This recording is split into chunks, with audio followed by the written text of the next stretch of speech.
Good afternoon, everybody. Apologies for the slight delay, not a problem. I intend to do some welcome and housekeeping first, and then we'll go into the governance bit after, if that's all right. So welcome to all board members and officers joining the partnership this afternoon.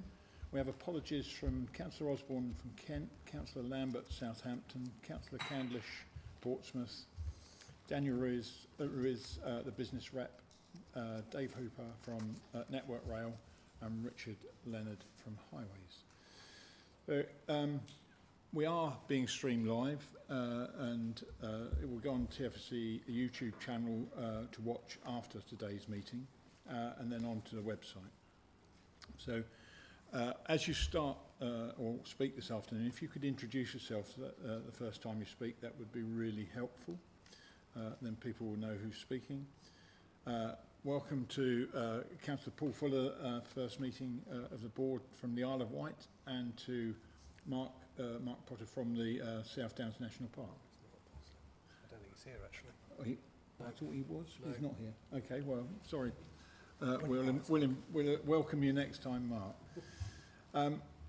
You will all seen, I'm sure, the recent announcement by Heidi Alexander, the Minister of State for Transport, regarding the road and rail investments, and the letter received by local authorities from Lillian Greenwood, Minister for Future Roads, specifically regarding the schemes in the MRN and the LLM programme. TFSE has played an active, a proactive role in supporting the Department of Transport with the prioritisation of these schemes for our region.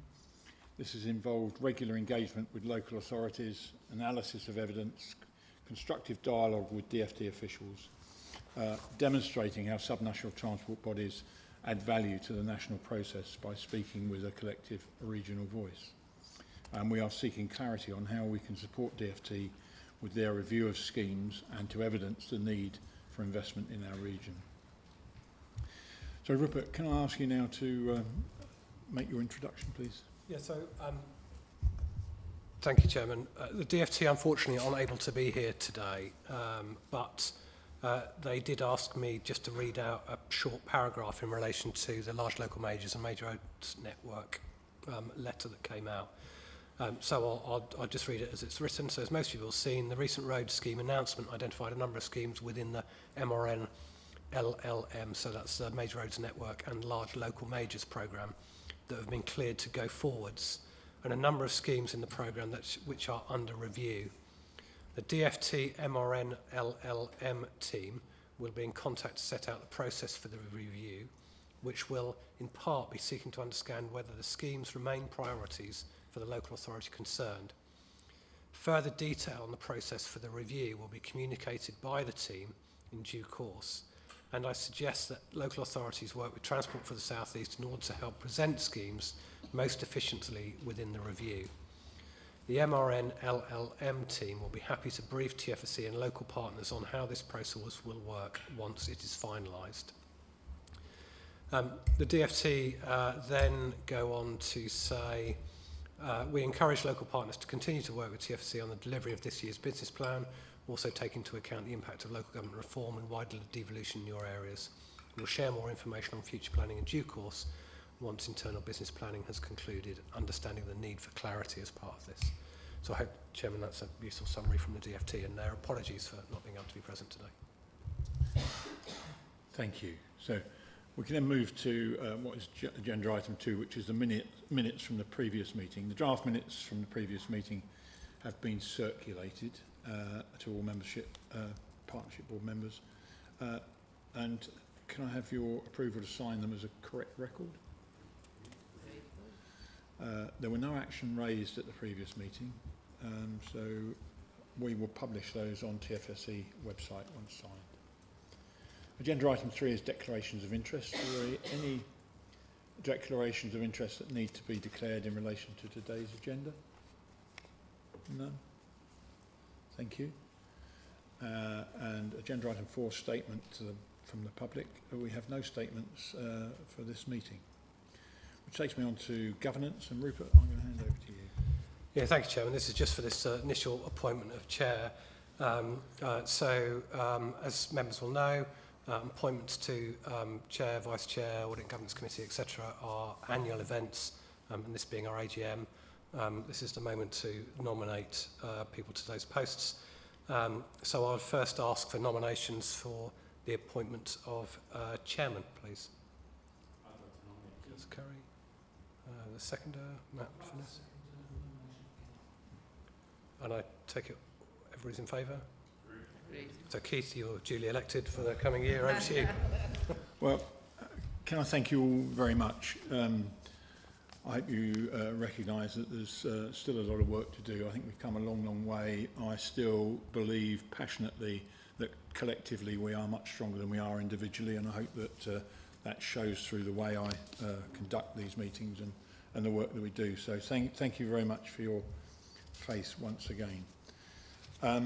So we now seek nominations for the position of Vice Chair, and if it's okay, I'd like to propose Councillor Simon Curry. Is there anyone who would second that? All in agreement? Agreed. Thank you very much. So now we come to two people nominated collectively to represent business, and the current incumbents are Vince Lucas and Daniel Ruiz, and I personally think they're doing a sterling job. If we can someone nominate and second. Thank you very much. You're happy to carry on, I hope, Vince. Thank you. A bit late now, but Chair of the Transport Forum. I couldn't let anybody else nominate Jeff, but I'm sure there'll be several others who would want to do it. Jeff has done a sterling job since the start of this forum, board and running the forum. So anyone happy to second or even propose? Everyone in agreement? Agreed. Thank you very much. Thank you, Jeff. Wish to agree nomination of South Downs National Park, which we understand to be Mark. As Mark's not here, should we make that appointment and hope that... Yeah, Chairman, I think it's their nomination. Okay. And if it is their nomination, we just need to be satisfied that with that. Okay. So we're all happy to agree with their nomination. Agreed. Thank you very much. Confirm the two people nominated by district and borough authorities. These are currently Matt Bolton and Sophie Cox. So I assume you're still nominated by your colleagues. So okay. So are we happy to accept those nominations? Agreed. Thank you, and thank you for your continued support. Finally, to confirm the representative of National Highways, which is Richard Leonard, and Network Rail, Dave Hooper, and Transport for London, it's Gary Nolan. Are we happy to take all of those? Agreed. Thank you. We now come to the nomination for membership of the Audit and Governance Committee, and as well as Joy, Councillor Dennis, they currently include Councillor Trevor Newton, Jeff French, Daniel and Vince. There is also one constituent authority vacancy. Joy, as Chair, would you like to... Well, I was going to put it to the floor because I'd rather have a willing volunteer than a forced volunteer. Is there anybody else that would want to join the Audit and Governance Very Committee? exciting. So, Chairman, if I could clarify, that to be core at the Audit and Governance Committee, need 2 members from the constituent authorities. I think 3 would be preferable. So you can do business with two members plus co-opted members, but ideally you'd want a 3rd. You're already on the list, Trevor. We'd assumed you were in, Trevor, whether you like it or not. I'll step up. Are you happy to do that, Matt? That'd be super. Okay. Thank you, Matt. That's really kind. So we'll agree those and add Matt to the list.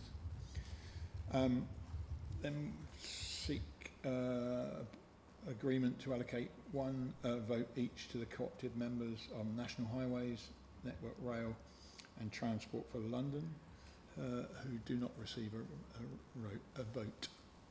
Sorry, let me read that again. You will then wish to seek the board's agreement to allocate 1 vote each to all the co-opted members, except, the National Highways Network Rail, Transport for London, who do not receive the vote. That's much better. It didn't sound right first. Are we happy to do that? Votes agreed. Thank you. I think that's covered all of that. That's it. So that's the governance out of the way. Thank you very much. The only bit is number 6. Right.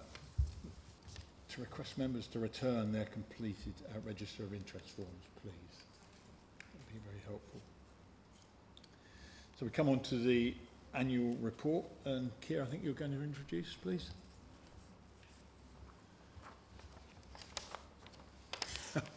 Stolen your mic. I'm sorry about that. That's all right. Interesting layout today.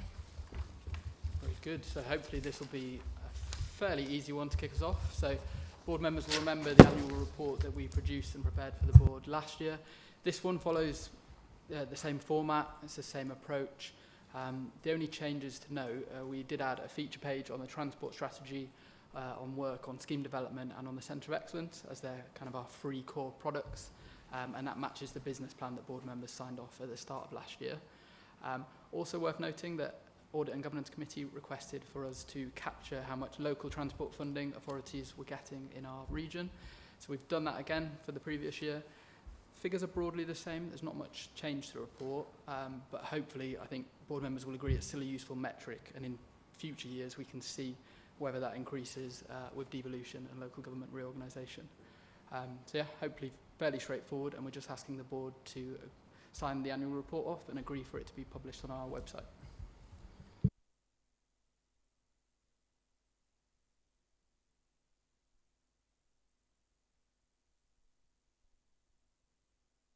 Are there any comments or questions? None? So are we happy to accept the recommendation as printed? Thank you very much. So we come on to the transport strategy, and Mark, I think you're going to introduce... Business plan. Sorry? Oh, sorry, I missed the business plan. Sorry, Keir, nothing important. I'll get the sack first.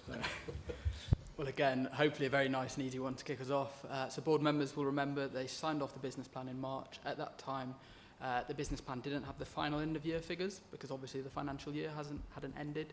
We've now added those into the business plan, and we're just requesting the board sign that off so we can publish it on our website. Thank you. Same as before. Simon. Yeah, thanks very much, Chair. I just wanted to highlight a couple of things. Colleagues might be aware that Medway Council has just published its draft Reg 19 local plan in the last few weeks. And some of the issues that have come up in this business plan are absolutely on the nail in terms of the issues we've got to do, NHS issues and other transport issues generally speaking. So the value of the business plan has been really high for us in the production of our plan. So I just wanted to highlight that for colleagues to show where the role this plays in our local planning is crucial. Thank you, Chair. Thank you for that. That's really helpful. Trevor. Thank you, Chair.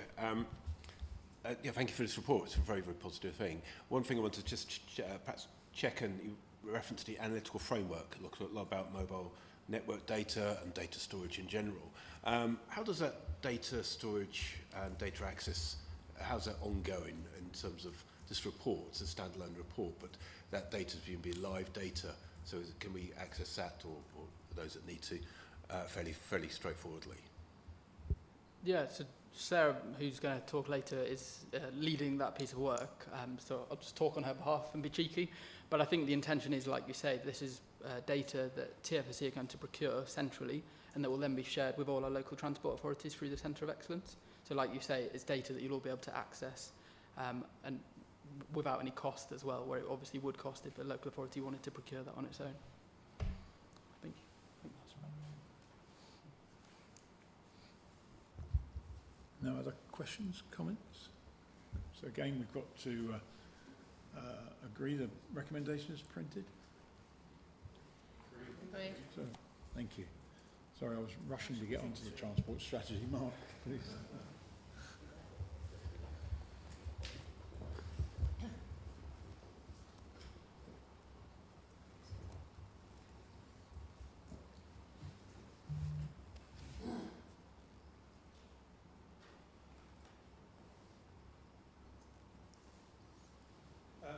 So members will recall that we've been on the journey with the development of the transport strategy for July 2023 was the first time we brought a paper to the board asking for approval to move ahead with the refresh. In terms of the recommendations as shown on the slide, what my intention is just to remind members about the work that we've done to develop the transport strategy, summarise the results of the public consultation exercise that we've undertaken, and then also, sorry, didn't have the microphone on, then also set out the changes that we're proposing to make in response to the consultation that we undertook.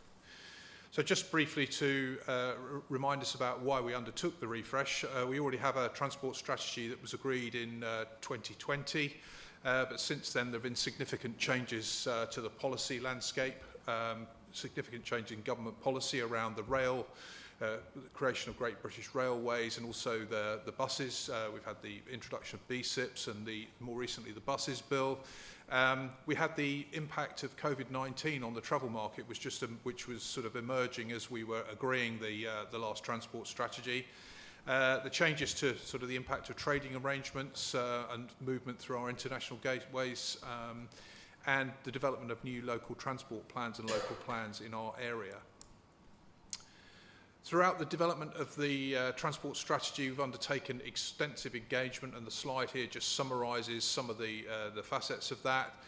Just to emphasise a couple of things that we've undertaken that were very important. We had a partnership board, task and finish group consisting of 6 members from the board who met 3 times to help us develop particularly the final stages of the strategy. We also undertook a Your Voices survey with residents in the TFSE area, which received 1,500 responses, where we were asking at an early stage what they thought the priorities should be for the strategy. We've undertaken work with socially excluded groups, and we also ran a number of expert working groups on various topics. So quite an extensive process of engagement to help us develop the strategy. Just in terms of some brief detail, of key sort of element of the strategy was the vision. Very much the approach that we've adopted with this strategy, as with previous, is this plan and provide approach. We're setting out a vision for where we want the South East to be in 2050, and then very much the strategy about setting out about how we're going to get there. So the key vision statement is there, sort of shown in bold, in terms of our vision for the South East: to offer the highest quality of life for all and be a global leader in achieving sustainable net zero carbon growth. And then the following 2 paragraphs set out what needs to be done to the transport system, and then how we're going to achieve that through the strategy. The vision supported by 3 underpinning goals, which embody the concept of sustainable economic growth, sort of environmental, social and economic dimensions to that. Another key element of the strategy was the identification of 5 missions, which provide the sort of central thrust of the strategy. So these are the 5 areas that we identified through discussion and engagement where there's the risk of the South East falling behind, but also areas where we felt that there was a key role for TFSE in moving them forward, and they're shown there on the slide: strategic connectivity, resilience, integration, inclusion, decarbonisation and sustainable growth. And obviously with each of these missions we set out a clear mission statement, the success criteria that we need to meet in order to move things forward, and a route map identifying what we need to do to get there. Just moving in summary into the public consultation exercise, which the board will recall they approved a draft transport strategy for consultation on the 9th of December. We then ran a 12-week public consultation exercise. In fact, it ran for 13 weeks to take account of the Christmas break. We had a launch webinar on the 10th of December and various promotional activity during the consultation period to drive responses. The primary mechanism that we were looking for responses was through an online consultation questionnaire, and we undertook quite a lot of work during the consultation period to drive responses. And that's just summarised on this slide, One of the key things that we undertook, which was key to sort of getting particularly engagement from the general public, was some strategy roadshows, and the locations of those across the South East are shown here. We also undertook briefing meetings on request with a number of key stakeholders during the consultation period. So quite a lot of work went into making sure that as far as possible we achieved the greatest level of response that we could hopefully achieve. And we did very well in terms of comparing responses this time round with last. We exceeded the total number of responses. So as the slide shows, 866 responses received to the consultation, 111 of those from organisations, 755 from individual members of the public. And the overall message from the consultation is we've received good or very good sort of levels of support for key dimensions of the strategy, which were sort of we asked people questions about. As we can see here, to what extent do you agree that the draft transport strategy sets out an ambitious yet achievable strategy to improve transport across the South East? Overall 60% strongly agreeing or agreeing with that. And just moving through, just to summarise some of the other sort of key dimensions and the level of response, level of support that we received. Just in terms of responses to the question, do you agree that the challenges we have outlined are the right ones that the transport strategy should be seeking to address?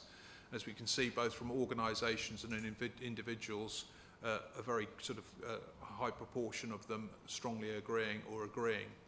Similarly, in terms of support for the vision and goals that I illustrated on a previous slide, again, very good, strong level of support for that dimension from both organisations and individuals.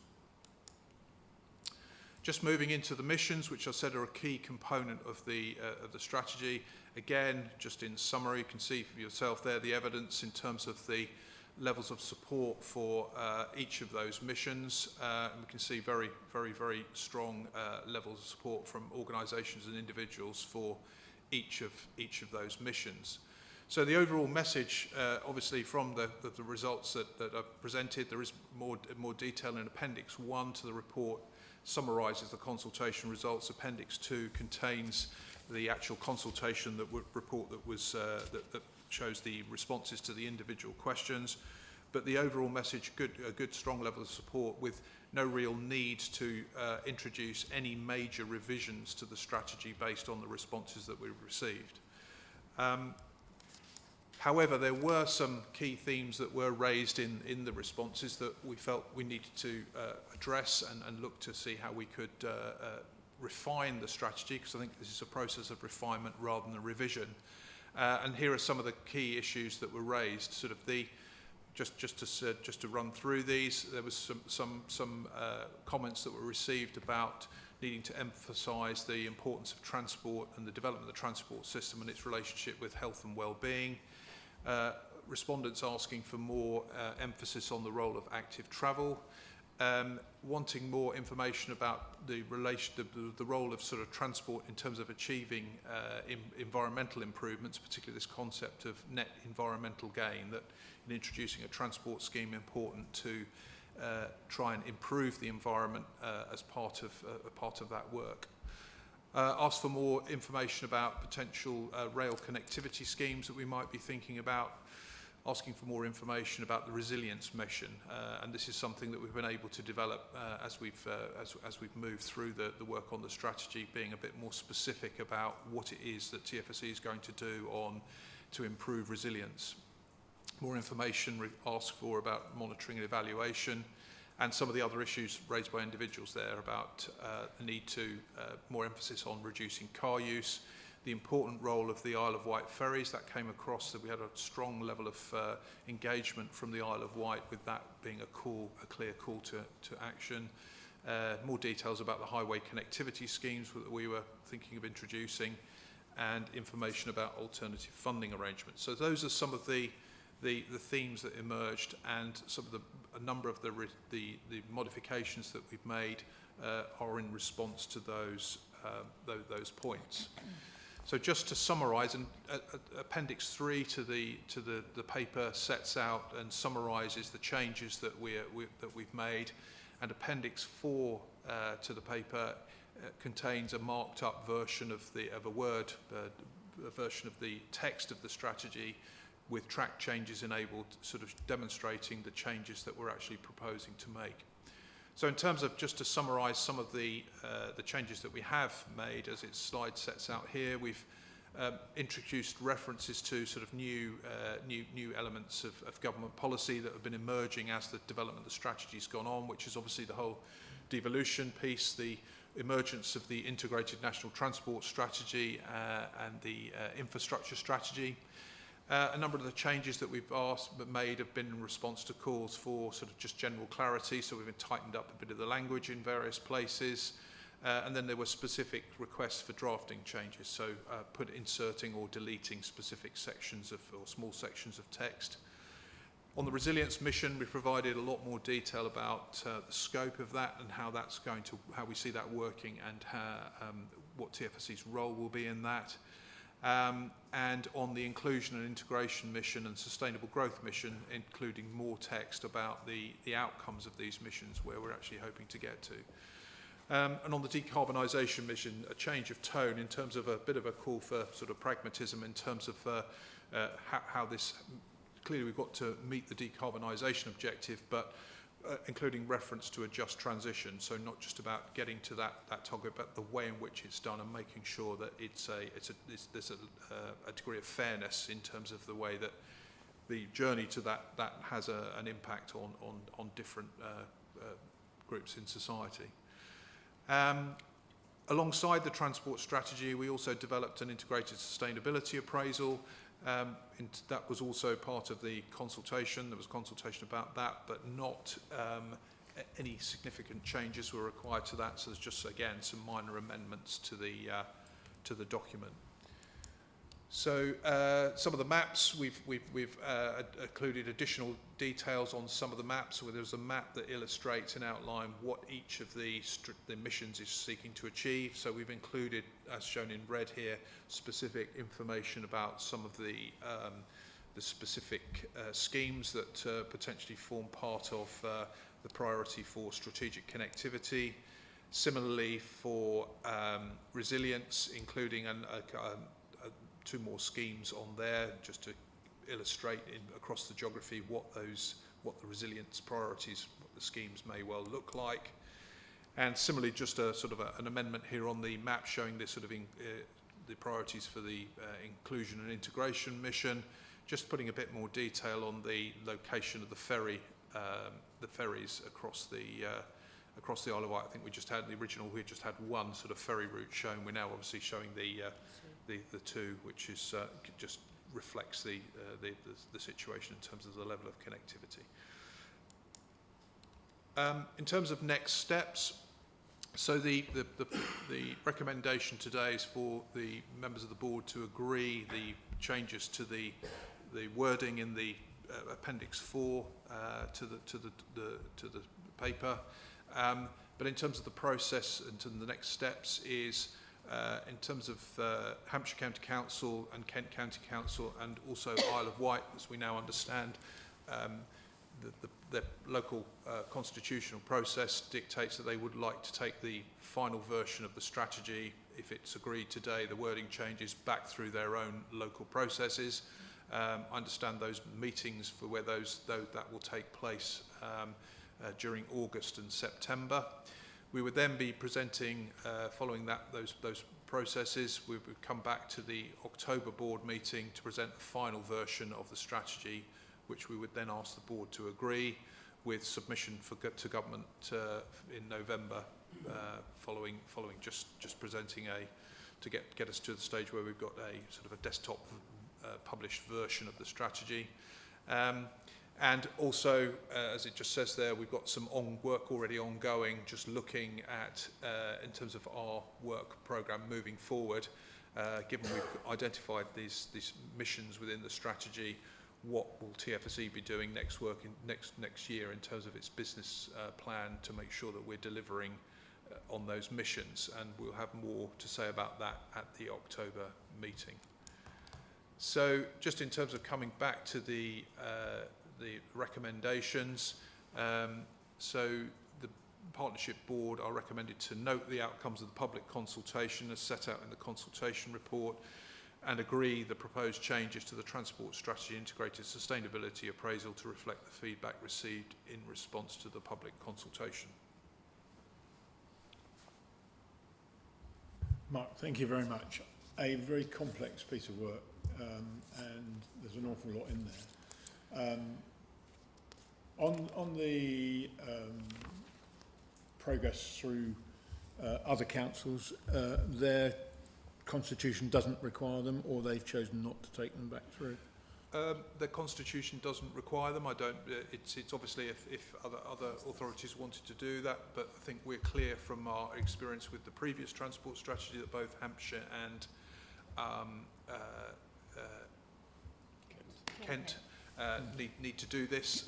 We also understand that there's been a change of the constitution at the Isle of Wight that then prompts the need to go through this process as well. But I think in terms of our experience with the previous transport strategy, the remaining constituent authorities are happy that they gave their input to the consultation. We've responded to that, and therefore the version that we agree today, if that's the case, they're happy with that. Don't need to take it back through their local process.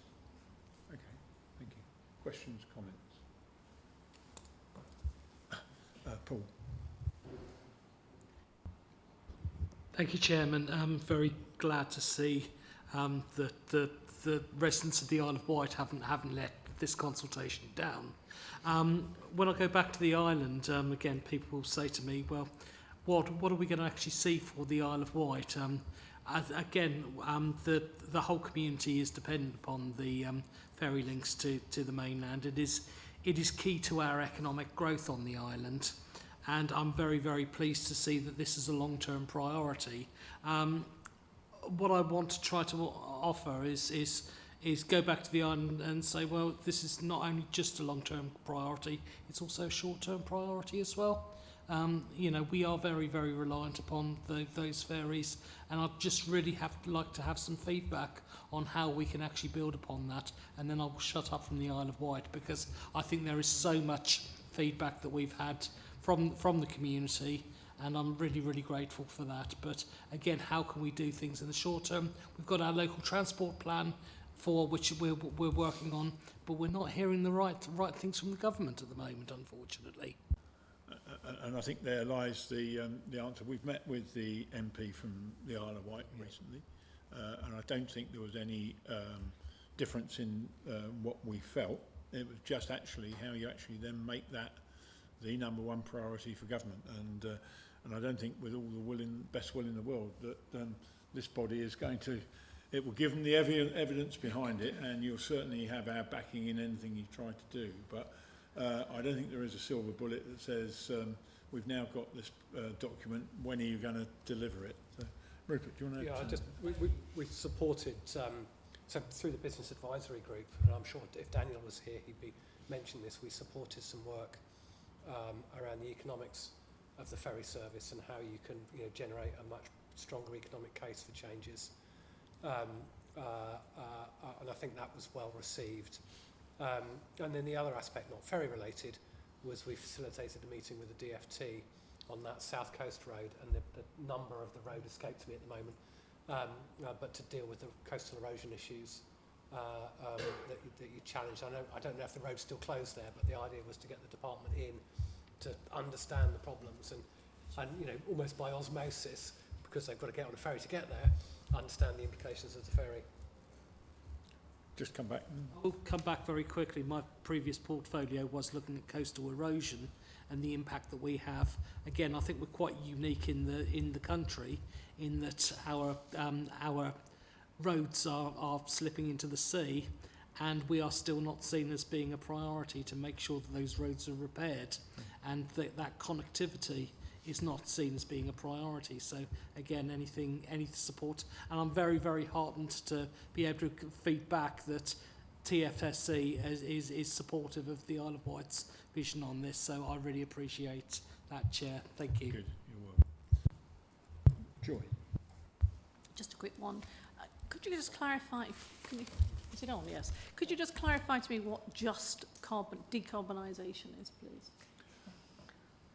Well, as I say, just very briefly, Just Transition is about making sure, in terms of the move, the journey to decarbonisation, that we're taking account of the impact of that on different groups of society. I mean, there is this perception that transport decarbonisation and electric vehicles, they're expensive, not everybody can afford them, so it's those people who can afford to do it are doing it. So we need to make sure that in moving forwards, that everybody is being treated or has the opportunity to sort of to go on that journey, and people aren't left behind with potentially, you know, petrol vehicles that they're going to be charged to, you know, like for example the low emission zone in London. You could see that sort of measure coming forward, and we want to make sure that everybody is able to transition, and that it's not hitting different groups of society in a different way.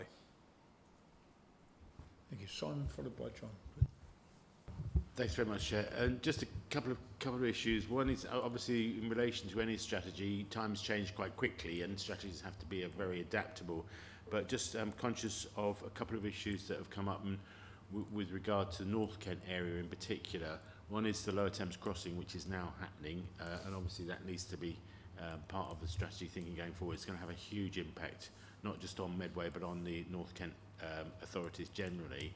And bearing in mind that we may actually be merging with them at some point in the next few years, it'll be all of us collectively in that respect. So there's an issue around how this strategy will cope with that, but I'm sure it's in your thinking.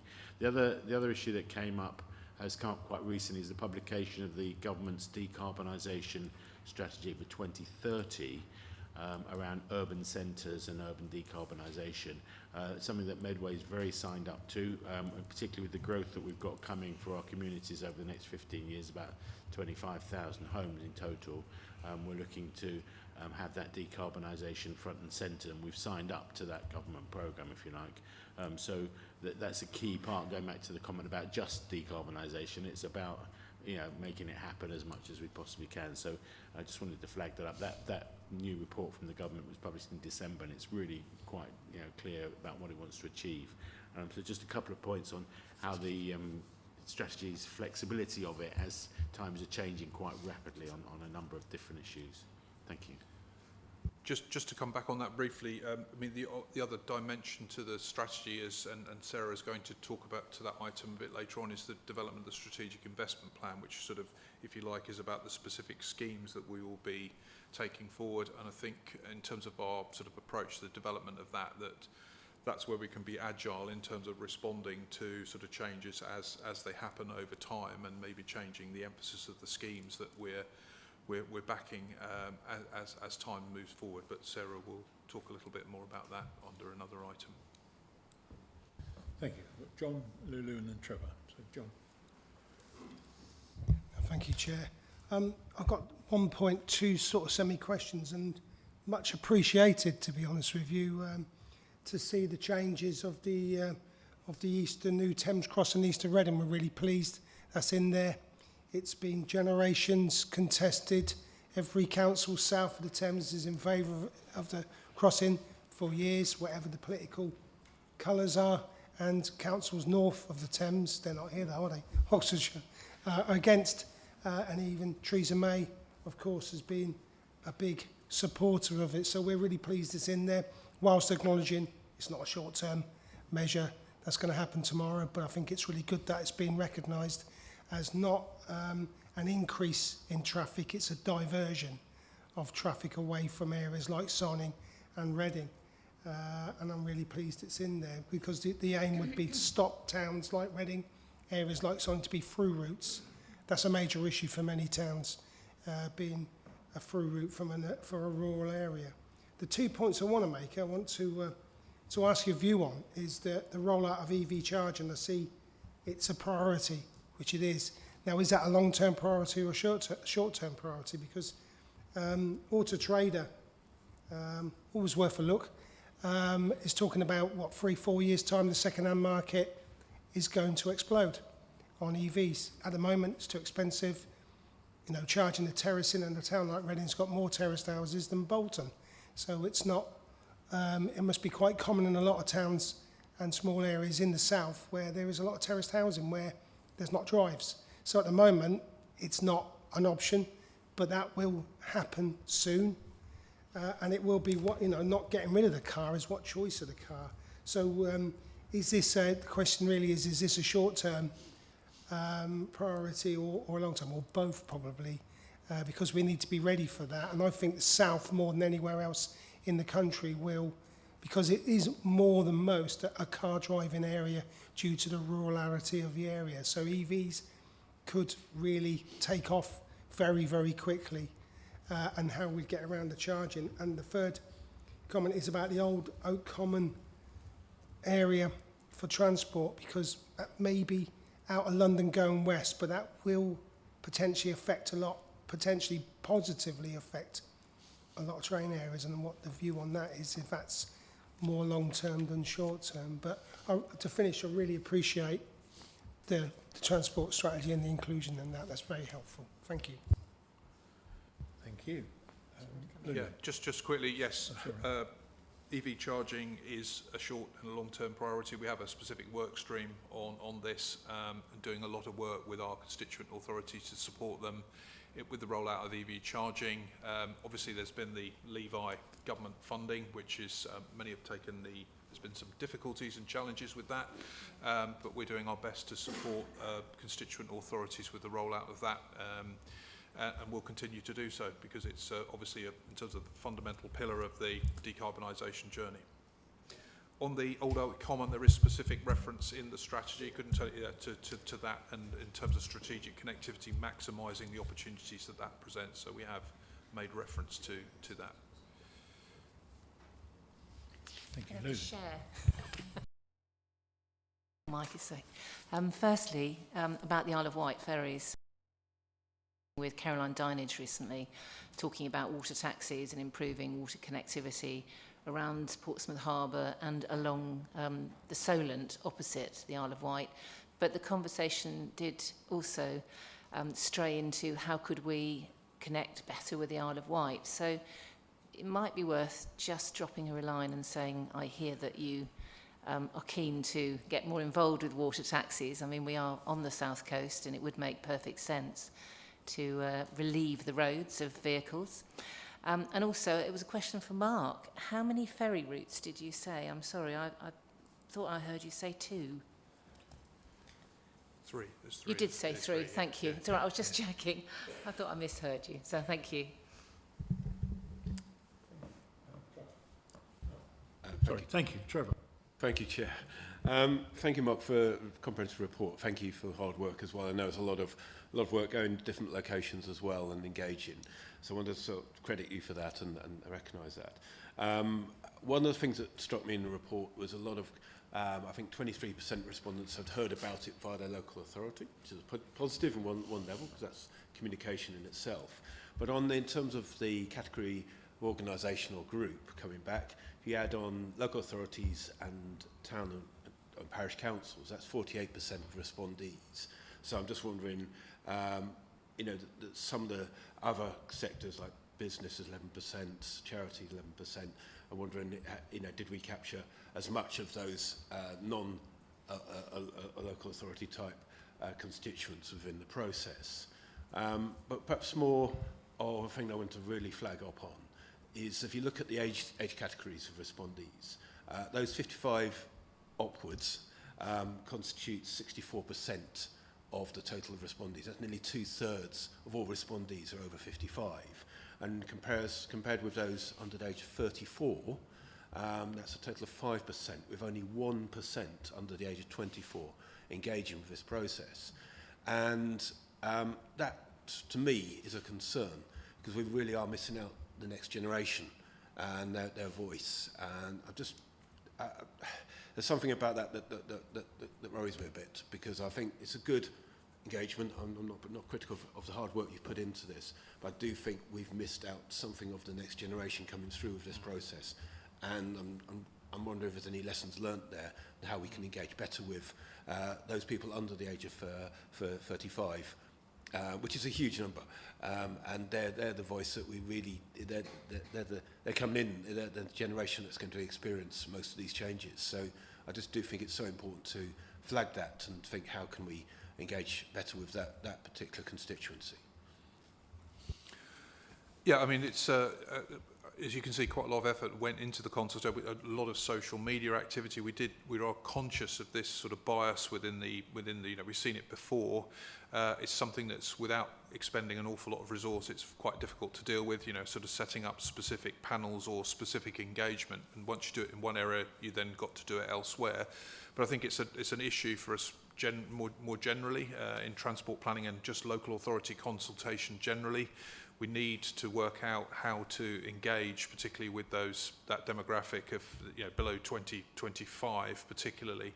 So I think it's a challenge for TFSE, but also a wider challenge for local government, national government, in terms of what do we need to do to, as you've identified, engage better with the next generation who are going to be, you know, who will be living throughout the life of the strategy that we've identified. So I don't know what the silver bullet is, but we need to do something to work collectively to try and identify what it is and what we can do better moving forward. Thank you. Could that be something that we could actively take away and think through, so we do this exercise again? It's really, we do actively try and bring that up in terms of proportion if possible. Thank you. Any other comments, questions? Vince?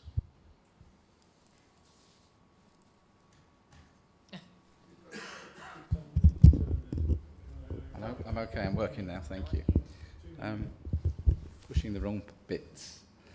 Chair, just to follow on from Simon's point about the Lower Thames crossing, its impact in Kent, I think we need to continue within our action plans on making sure that Lower Thames Crossing, which relieves the bottleneck at Dartford, actually, without any other further mitigations, creates further bottlenecks in Gravesham, the gap between Maidstone and Medway, and around Canterbury area on the current road network. As that area is also in the slow lane for devolution, we need to keep making strenuous attempts to make sure these schemes are not forgotten, and that they're both in the action plan and being developed so that we have solutions ready to go.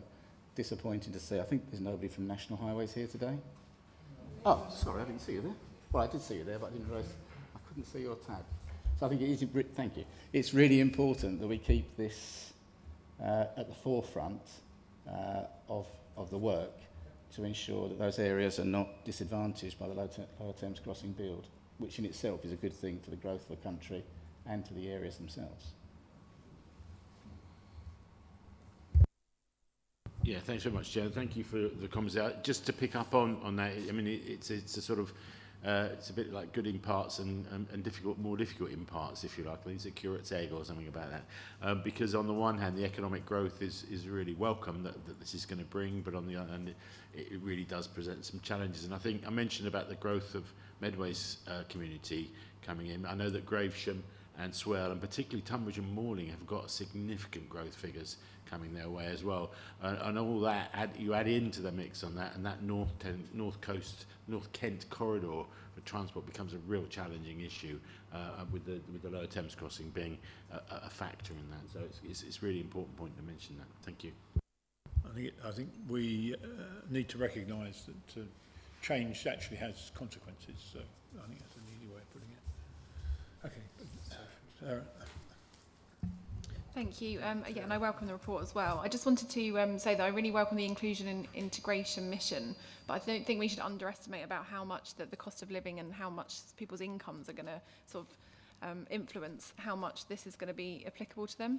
Because I think as we move forward, we're still not seeing the cost of kind of active travel, public transport coming down, and I think it's something that we do need to keep making the point and keep pushing across as much to government as possible, because it's all very well encouraging people to use these means, and as we try to decarbonise, but at the end of the day the cost is still prohibitive to so many people. I think it should be really strongly made that point wherever we can.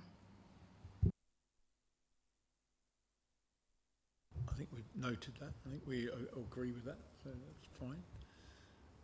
Any other comments, questions? No? If there's no questions, I'd just like to thank James. Thanks, Chairman. I mean, if there are no further questions, I just want to thank James, who's sitting at the back there, who's done a sterling job getting this strategy to you. It's an enormous amount of work, and Mark as well, for their work.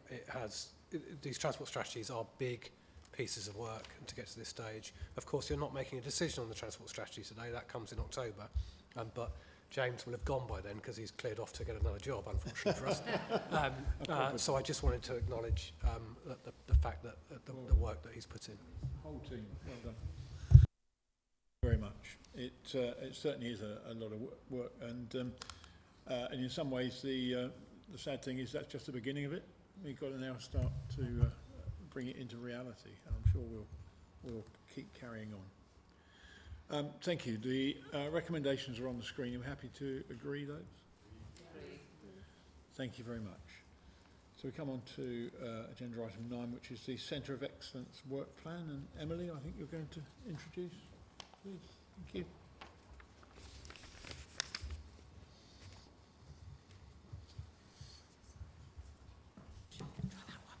Thank you, Chair. So if I just pop up the recommendations on the screen. So we just wanted to present 2 pieces of work to you today. So this is a new item for the Partnership Board, but as you know, the Centre of Excellence has been live now for over a year. It went live on the 18th of June 2024. So we decided to present the annual report for the Partnership Board just to explain some of the benefits and impacts that we've achieved so far, and also present the business plan for the following year. Part of the reason around presenting the business plan for this year as well is just because the nature of the Centre of Excellence is that it's co-designed with the authorities. So we're just trying to sustain the support and make sure that everybody is on board with the plan for delivery. So just touching on the annual report first. As I mentioned, the anniversary was celebrated on the 18th of June, and we did some social media just to highlight that to everyone. Within the annual report as well, we highlight some key statistics, such as the number of users. So really pleased to see that there's over 290 local transport authority offices. In addition to this, we do also have universities, DFT, national agencies, and professional bodies also signed up. So they have different levels of access, but they're all able to provide information through that Centre of Excellence. We've also included as part of the annual report some of the value for money and also the work delivered over the past 12 months as well. So hopefully you've had a chance to look at that, but just to pull out some of the key statistics. While the value for money, which I'll show up a slide in just a second, might look quite high, I think it's really good to see that through the amount of webinars that we've delivered, we've definitely achieved cost savings for the region. For example, with the Business Case Development webinar series, we delivered a series of 8 webinars, which saw over 290 attendees attend live. So if you were to work that out per participant, it works out at £72 per person. So hopefully you can see the value in us delivering it centrally. As it states there, within Appendix 1 you can find out more information, but just to highlight here around the value for money, you can see within all of the bespoke areas of work that we delivered within the last 12 months, there is quite a large savings for all of the local authorities. It might look like quite a high number, and we appreciate that maybe not everyone would have commissioned this work, but I think even if you were to halve that, you're still looking at just over £1 million worth of savings. So yeah, I think that the key ones to really draw out are the policy and strategy development. So within that we held an introductory webinar and also an in-person masterclass. So that totaled the cost of TFSE is £8,500, but the cost per participant would have worked out £49. So you can see really high savings across the board there, and hopefully we can continue to monitor that and present that to you next year. Moving into the priority areas for 25-26, we did decide to issue a second capability survey. So we conducted one last year in April 2024. This established the baseline for capability. So we decided to reissue it to make sure that we're using it as one of our monitoring and evaluation pieces, trying to understand where the new capability gaps are, but also how we've improved on those capability skills.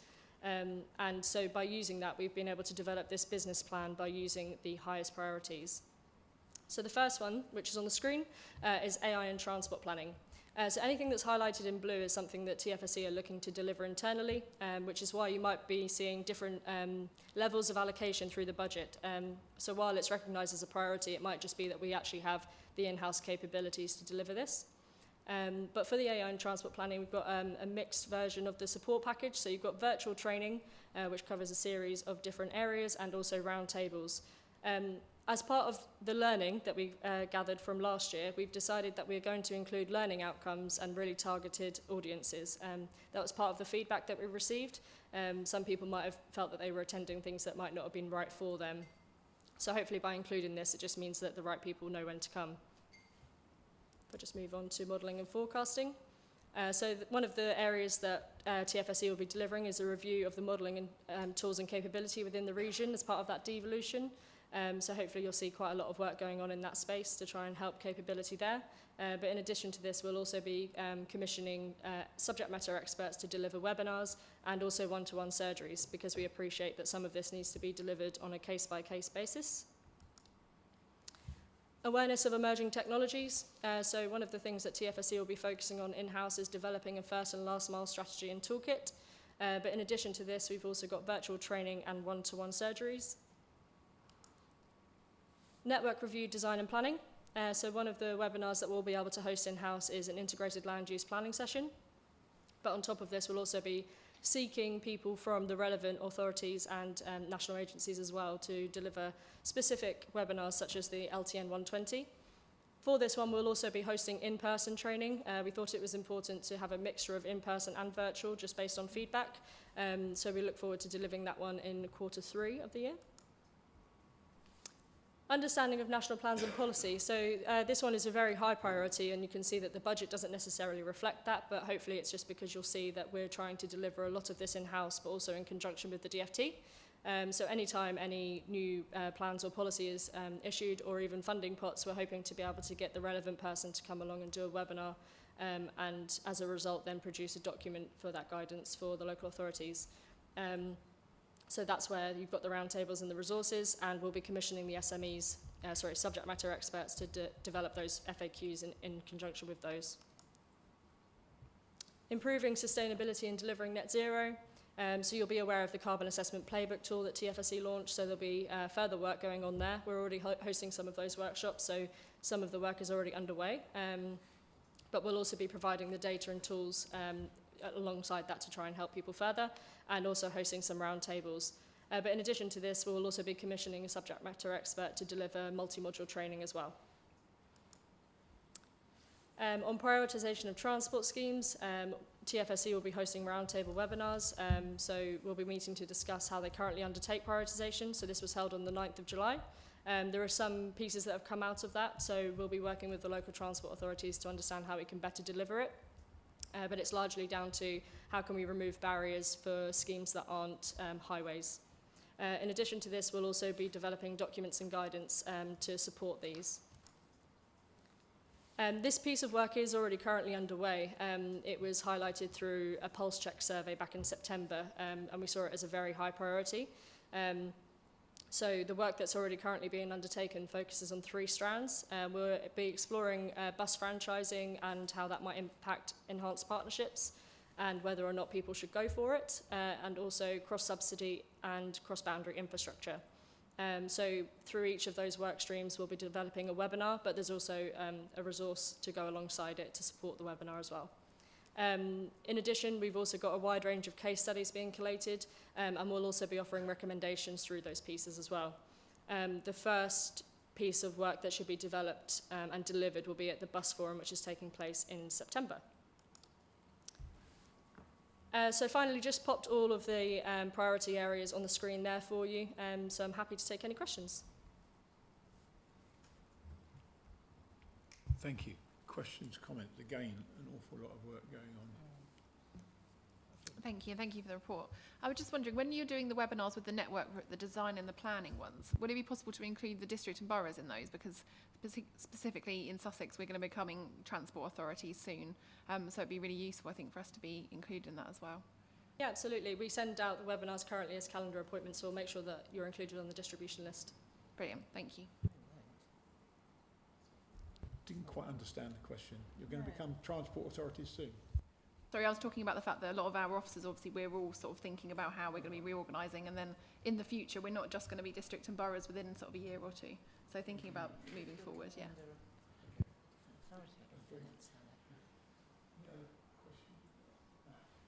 Thank you. Yeah, I was just going to ask, do you have a list of measurable outcomes from this? Because, sorry, it wasn't in the report.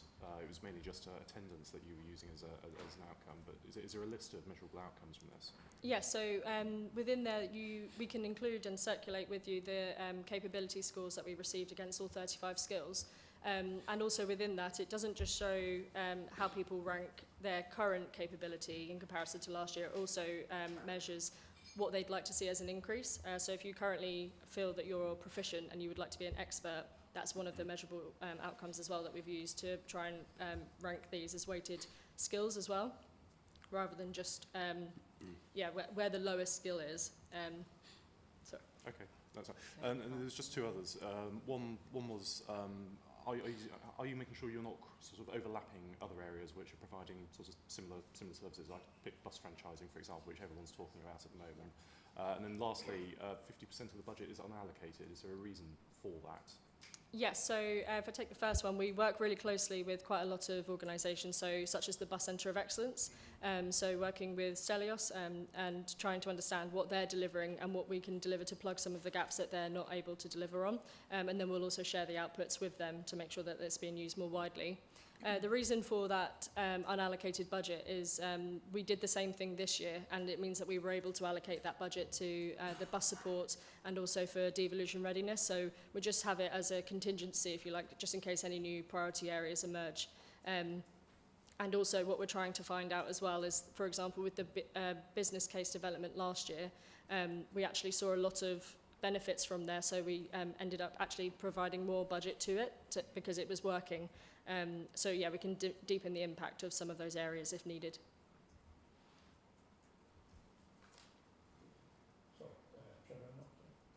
Trevor, not paying attention, Karen. No problem. Thank you, Chair, and thank you for your report. Very much appreciated.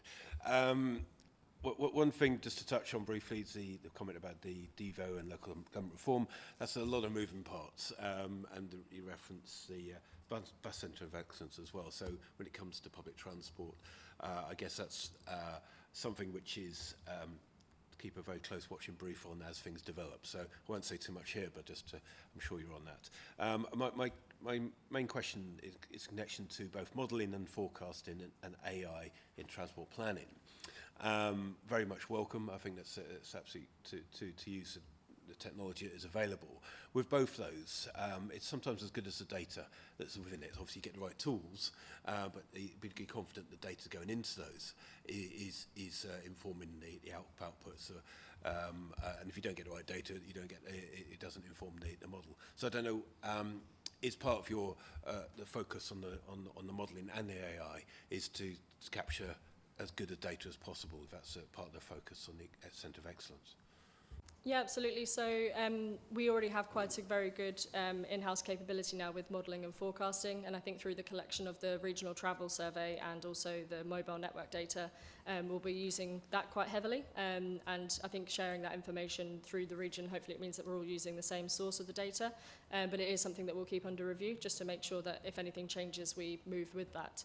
And with the AI and transport planning, we probably will be sharing the commission for the subject matter expert with the members of the steering group, just to make sure we framed it correctly, and just seek their advice as well to make sure that it incorporates what their expectations would be of it. Thank you. It's a really comprehensive answer.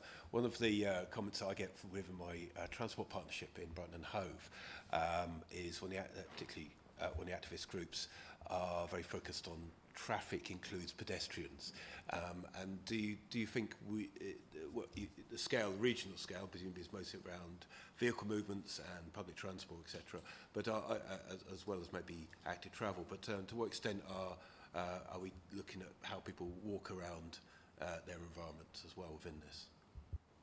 Thank you. So I think that a lot of the data that we'll be collecting will come out of that regional travel survey. It's a travel diary which does include active travel, including walking. And we also are working with Active Travel England as well through these pieces. They also do have access to the Centre of Excellence, so just trying to utilise them where possible and collect the data. And welcome any data that any local authorities might have to be able to share to try and support that as well.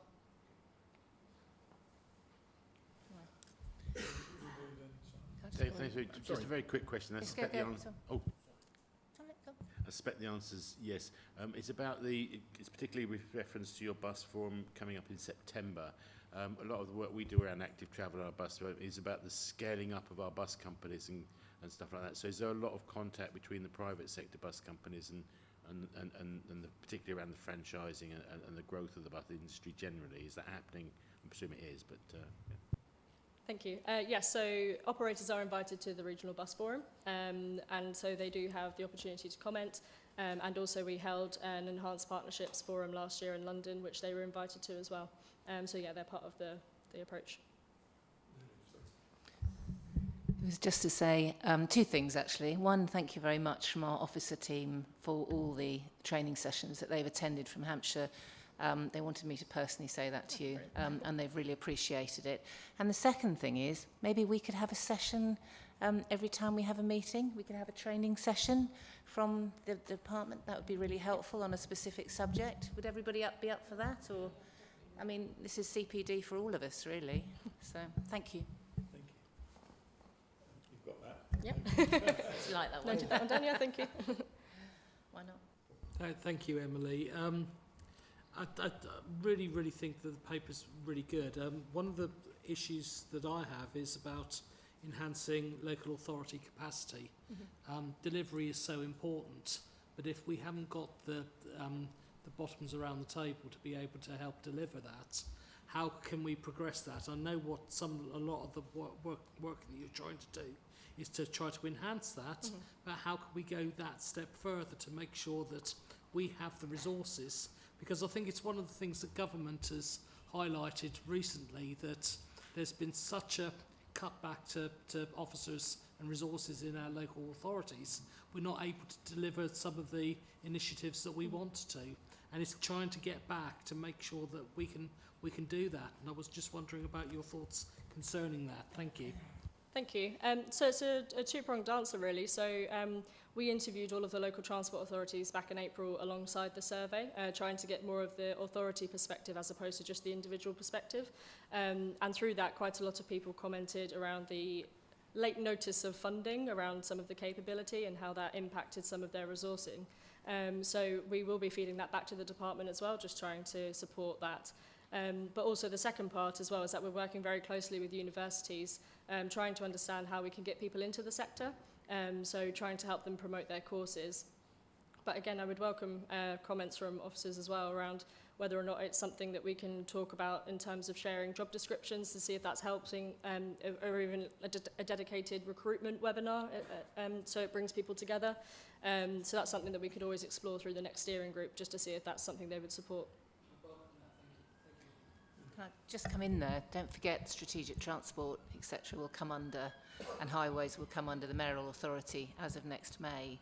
So I'm rather hoping that might help us all in the Hampshire and the Solent area, because we're in it together. Okay, thank you. Thank you. No other questions or comments? I do apologise. We now have the recommendations on the screen. I was going to have to read them out, but they're magic. They're there. Are we all happy to agree recommendations as printed? Thank you, Emily. We now come on to the SIP refresh plan. Sarah, I think you're going to deal with that.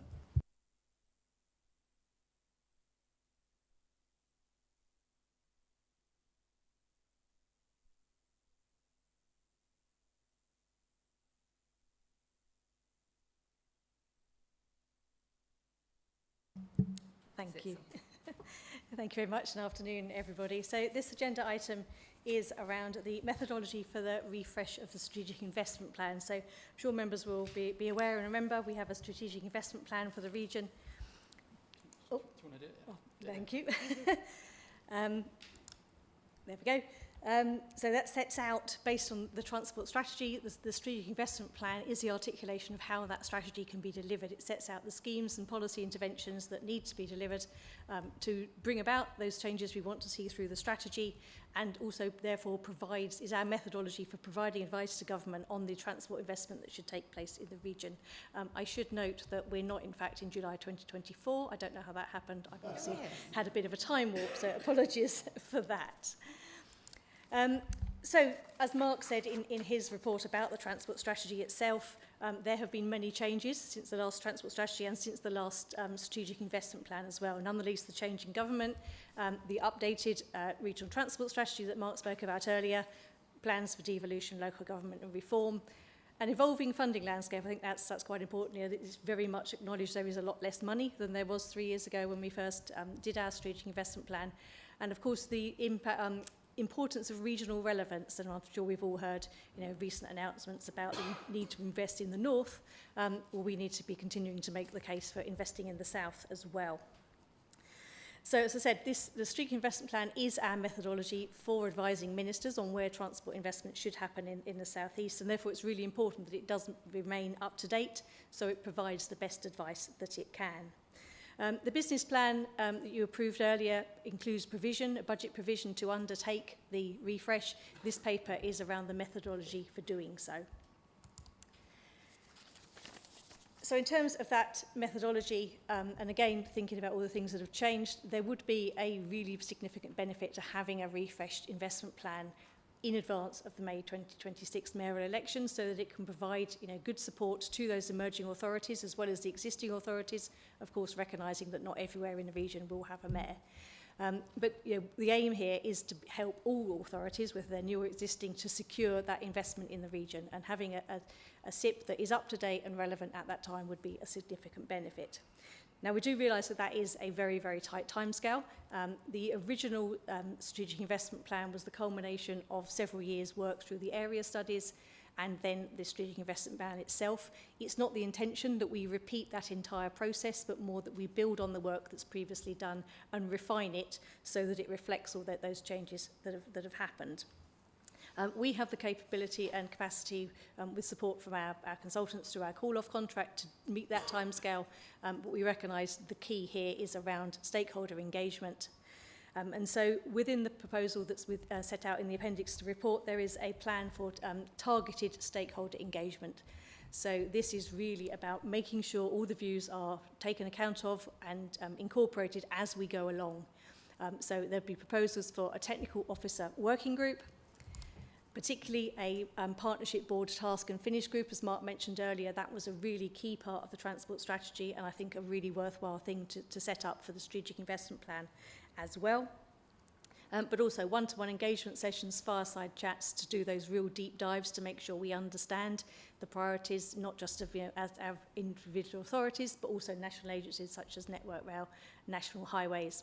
And then bringing in the good work that Jeff does through the Transport Forum to get that wider engagement, and obviously utilising the business input we have as well. And that engagement would be on the technical processes and how we would determine which schemes should or shouldn't be in there, as well as those outcomes when they happen. So a real sort of targeted buy-in the whole way through. We do realise that that's not without risks, and that is, say, very, very tight timescale, but I think we consider this approach is appropriate. The transport strategy, as Mark reported earlier, has had extensive engagement. It is very, very well supported. So I think we can be confident that there's, the direction of travel where we want to go is well supported, and people do, go along with that. And also, of course, any individual scheme that were to be in the strategic investment plan would need to carry out its own detailed consultation as well. So I think in terms of the balance of getting to a point where we can have that refreshed strategic investment plan for May next year versus the engagement, I think there's a good balance that can be had there. In terms of the technical methodology, as I said earlier, it's not about redoing the programme of area studies. They took nearly 3 years and cost £2 million, so we're not going to be doing that again. But it's about building on it. It's about using the new capability we have through our analytical framework and building on what we've already done. A key feature would be around the stratification of schemes. So in the first SIP, there's nearly 300 schemes of all different types across the region. For the refresh SIP, we would look to categorise them into their significance. So there are schemes of national significance, something like a Lower Thames Crossing, for example. There are schemes of regional importance, regionally strategic schemes, locally strategic schemes that would deliver on the government's objectives, and then more local schemes. By categorising them, we feel it would help us to really focus on where our place is within delivering the whole range of transport schemes, and would provide a focus for the strategic investment plan. It wouldn't by any means mean that we wouldn't support everything that's in everybody's local transport plans. Obviously, you are constituent authorities. We support those priorities that you have. It would merely help define where we should, focus our efforts to help, and where you're quite capable of being left to it and get on with it. So it's about focusing our efforts. In terms of the modelling and appraisal side of things, we have a lot more evidence, both through the transport strategy refresh, but also through the analytical framework and the data that we're collecting, and that provides a really good foundation that we can do it. In terms of doing this work, it's really important. The first strategic investment plan was very, very well received by Department for Transport analysts for the robustness of its technical approach. It's really important that we maintain that, and we would seek to meet with the department in order to discuss our proposals as we were going along. In terms of integrated sustainability appraisal, again, that is something that is very good practice, but also, again, we would look to have it as a light touch, again, recognising that each individual scheme will, again, have to have its own integrated sustainability appraisal, and that something, the exact route for a new railway, for example, would have massive impact on the actual impact. So we are not yet at that point of knowing exactly a route. We may say we need this intervention, but we don't know it's going to go. So the amount of analysis we can do at this stage is limited. So we would look to keep that a very light touch. I think another key thing, which I haven't actually put on the slide, but is in the methodology, is around future-proofing the strategic investment plan, such that we can react to where things do change. That leads on to not necessarily just articulating specific schemes, but also articulating problems and issues we would like to be seen. The key example here, I would suggest, is around the A27 at Arundel, where the minister cancelled the specific scheme, but that doesn't mean the problem has gone away. So with an investment plan which has got a scheme in it, which now has a red line, that causes a bit of a problem. But if we can articulate the problems, then just because a specific scheme gets cancelled, it doesn't mean that we can't continue to advocate for it and do some work on it. So I think that ability to have a strategic investment plan that can flex, that can take account of changes, is another key importance. In terms of the timeline, this is a repeat from the appendix of the board, but does just set out, obviously we're here today in July 25, I got the date right on this one, thankfully, looking for approval to the methodology and the timeline. Inception and mobilisation would follow. As you can see, the stakeholder engagement is throughout, so we would be looking to get those groups set up, and obviously at the appropriate time we'd come out and seek volunteers for the member subgroup. And then we have obviously the programme of technical work that comes along, aiming to come back to you in March next year for approval of an updated strategic investment plan. Happy to take any questions. Thank you.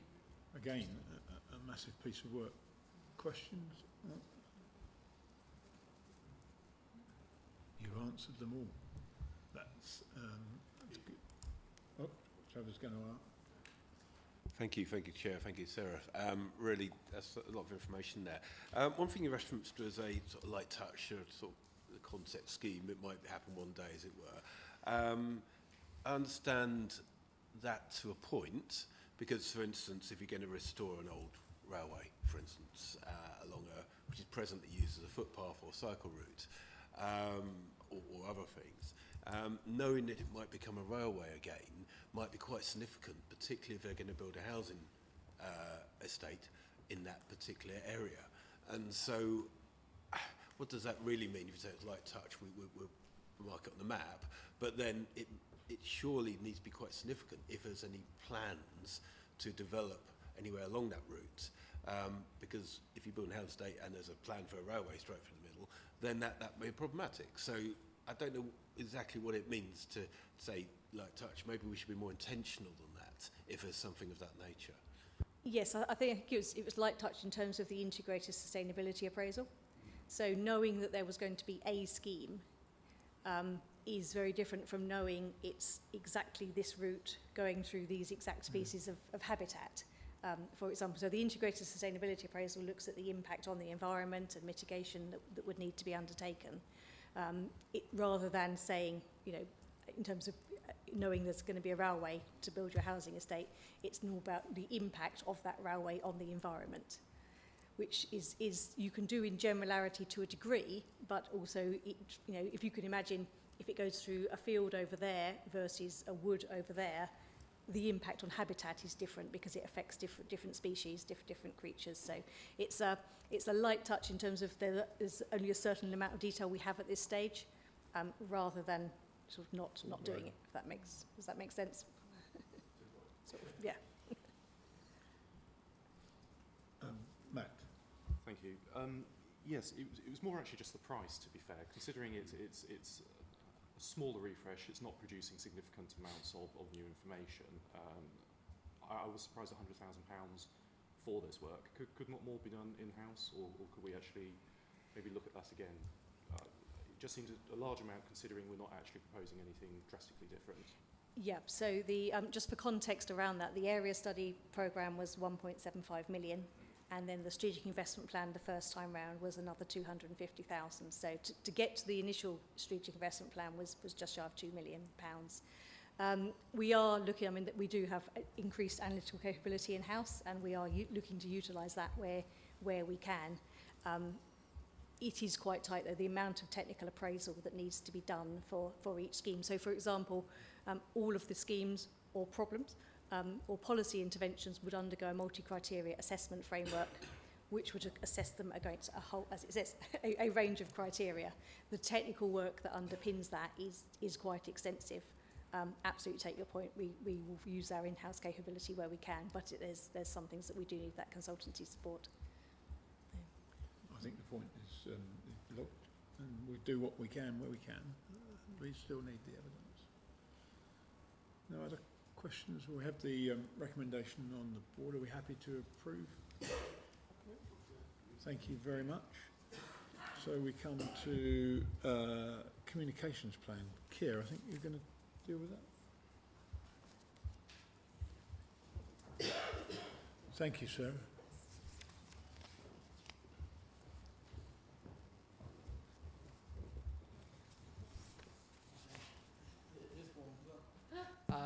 Thank you, Chair. So yeah, this would normally be our Communications and Engagement Manager, James Boyes, delivering this update about our plan for the year. But he's trying not to get sunburned on holiday. So you've got me, I'm afraid. I haven't actually put the slides up on screen, but hopefully board members have had the chance to review the plan. Yep. The first section of it is just highlighting all the great work that the team have already done in the previous year. So it's a very small and perfectly formed team. There's only 3 members of staff, so James, Jamie and Elle, who's recently joined. But we've had a lot of notable successes. So I think, Chair, you were the first SDB Chair to meet the new Secretary of State when she was appointed, which was a good win. You've also had, I think, over 20 meetings with MPs since the election. So we're doing really well in terms of pushing that effort. The team also supported the transport strategy work that Mark was talking through earlier. So we had 8 in-person events with members of the public. I think even one that Councillor Muton came to in Brighton. So again, got really good engagement there, good social media impact as well. And as Emily mentioned, we've also met all the local authority officers. So there's a lot of engagement happening recently. I suppose 2 key things to highlight from this plan, what's different about the year ahead. First kind of challenge that we've identified is the need to really articulate the South East's kind of unique needs separate from just London. Sometimes centrally the government lumps in South East and London together, but I think we really want to make the point that actually the South East has very distinct needs. Its communities have distinct needs. We need to make sure they're highlighted, especially when we're talking to government. The other big change is devolution and local government reorganisation. So there's a big plan in here about how we're going to engage with those new mayoral authorities once they're formed. Really actually tell them the story of TFSE, because they won't have been on this journey since 2017. So tell them what we've done up to this point, tell them what our role is and how we can help, particularly on big strategic issues across the region, and then offer bespoke support on things like analysis and centre of excellence going forward. So yeah, as it says in the plan, we'll have a prospectus for each of the mayors, but also a prospectus for all the other local authorities. So we can really clearly set out this is what we're doing and this is what we're here to help with. So yeah. Hopefully members are happy and we can agree the plan. Thank you, and I'd just like to also congratulate the amount of MPs and people we've managed to contact. It's been really quite significant. We need to keep doing that. There's a whole new raft of people that need to understand the value of working with us, and Morway. We had a meeting with the new MP, well, not so new MP for Ashford now, been in place for a year, but this morning, and the fact that actually it's a two-way street, so we can help them, but equally they can help us by getting our message out there. So anything further that any of you think that we can do, then please feed into the team. But I think it's, again, very good report, and happy to accept. Lulu. Thank you. I'm just wondering if it would be possible for you to meet some of the mayoral candidates, Keith. Sorry, could you say that Could again? you meet some of the mayoral candidates? Is that appropriate? I don't know. I'm not so sure. Until they're elected, they're candidates, aren't they? And they should be treated as in the same way that we would local authority elections or parliamentary elections. I feel a little uncomfortable. That's fine. I asked the question. It's a good question to ask. I'm sure Keith might have a view on something. No. I'm sure that we will do things in the appropriate way. Indeed, thank you. But good what answer. will be clear is that the new mayors will know on day one that TFSE is playing a vital role in their transport strategies, I hope. Matt. Help raise the profile. Thank you, Keith. There is obviously not just the mayors and what the strategic authorities will do in terms of transport, but obviously the forthcoming unitaries. And this builds on a point that Sophie made on the last item, which is a lot of the officers in district and boroughs will see themselves becoming part of the unitary, particularly in strategic planning and these sort of... Sorry, I don't see that. I don't think Joy does either, because in Hampshire we've put proposals forward for 3 unitaries, so that the boroughs and the districts don't necessarily be part of that. I don't know, every area is different. I suppose Well, what I'm going I suppose Joy will say the same. I suppose what I'm saying is...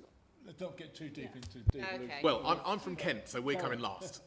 So you're not in the loop yet. well, but the point I'm making, which I think is a valid point, which is that actually there are a group of officers who are currently working in boroughs and district councils who will be looking for jobs in the new unitary authorities, and those new unitary authorities will have powers related to highways in particular that the boroughs and districts don't have at the moment. And I use planning policy officers as a very good example of this. Now, in the I didn't think that was a controversial point, but maybe it is. In the strategy that is that we've got at the moment, there's very little about engagement with the district and borough authorities, particularly on strategic planning basis. So I'm happy to take this offline, but I think it's worth a conversation, particularly in Kent, where we're not going to have, well, who knows what our timeline is really for local government reorganisation. But I think it's an important point that we need to pick up. I'll just try not to go down the rabbit hole of LGR. No, we don't need to get to digress too far. But the main point is that the responsibility for transport will still sit with the upper tier authorities and the mayor. But I don't think it's any different now than actually your planning officers having communications with the planning officers at county or whatever, because actually most of your plans wouldn't exist without input from the upper tier authority. So those relationships are there. I can't quite understand what you're saying, Matt, about whether they need to be engaged in a different way. As far as we're concerned, the boroughs and districts play a key role in what we do, because hence you're here representing all of the boroughs and districts in the county, and there is an officer group that picks up with boroughs and districts below as well, isn't there? Yeah, there's a senior officer group which has had borough and district representation. Yeah. So I couldn't quite understand what you're saying, but the relevance of it is, until we actually know the geography of these unitaries, it's very difficult to understand exactly where the workload would lay. Because I mean, let's just take East Sussex. If the East Sussex plan is delivered and not the Brighton and Hove plan, so now we're getting into real controversial areas. All of the 5 borough and districts will be part of the new unitary authority, and as I understand it, on day one, they all get 2P'd into the new organisation. It is then reorganised. So it's not a case of we'll pick you, and you. My understanding is that all from that geography will get 2P'd in, and then you redo it. So I think there's a lot of work to be done. What I would say as an answer to your question is the more we can engage with all borough and district officers, the better it will be for all of us, because actually the broader our sense of what it is needed will be. It's a two-way street, Matt. And so, you know, at the end of the day, just keep feeding in the other way around as well. Yeah, and I suppose what in relation to the plan in front of us, I'd just like to draw that out a little bit more in terms of the priority audiences, particularly during that transition period for LGR, whenever it comes. Yeah. Got that. And I suppose the only final point, you referred particularly to strategic, and the strategic piece will be going to the Mayor's office.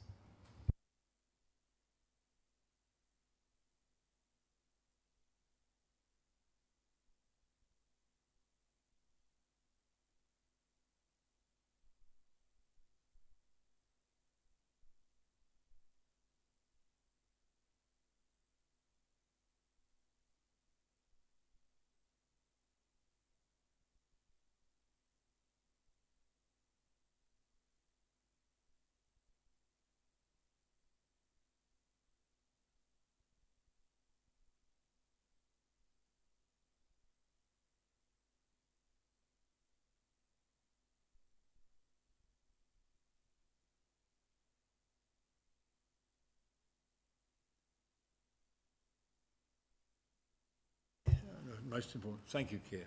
We did agree the recommendations. 12, audit and governance. Joy, Councillor Dennis. Thank you. Right, so I'll just summarise the paper that was sent to you. The committee discussed the proposed work plans for the Centre of Excellence, hence probably why I was quiet during those. A number of us were. We spent quite a while talking about those. We agreed to the 8 proposed support packages that were presented to the board. So just to let you know that we went through those first. And Trevor, I can see you're nodding because we had a healthy debate, did we not? We then went through the annual report for 24-25 prior to it coming here as well. We provided feedback, and some of the changes, those changes that we presented were made to the version that was actually presented to you to the board. So we made a series of comments, and they became changes to the version that you've now seen. So. Now I know this is also the next item. We then went on to review the finance position to the end of May and the final carry forwards for 24-25. We particularly provided some feedback on the forecast confidence rating as well. So first, if I can just talk about the final carry forward figures. We made a number of comments about those carrying forward figures in terms of confidence of actually seeing them spent this year. And obviously we've been monitoring that very carefully. And then on the forecast confidence rating, we made a number of points. This is going to be presented to you again slightly later in the agenda. And we also made a series of points about that one as well, which are going to be reviewed for the next meeting of the Audit Committee too. So it'd be interesting to see what comments you yourselves come up with too. We also we said we will closely monitor the expenditure for the year ahead, and if there's any major changes, we'd like to know sooner rather than later. We also had a very healthy discussion about the risk in the risk register, and this was reviewed before the presentation to yourselves today. We provided some feedback to the text on the risks, and in particularly around the effects of devolution for TFSE's role, which we've all said today is a very moving target, and I think it will continue to move that text. But we updated the text for today, so when you see that, you can note that particular item as well. So it's really recommended to note the discussions and the actions arising from that recent meeting. Thank you, Joy. Any questions or comments? Sounds to me that the committee's working the way it should. You get plenty of good can I thank the members actually for their we did have very engaged conversations. So something to look forward to, Matt. Yeah. And the recommendations on the screen, are we happy to agree that? Thank you all very much for that. We then come to the finance update, and Keir, I think that's you again, please.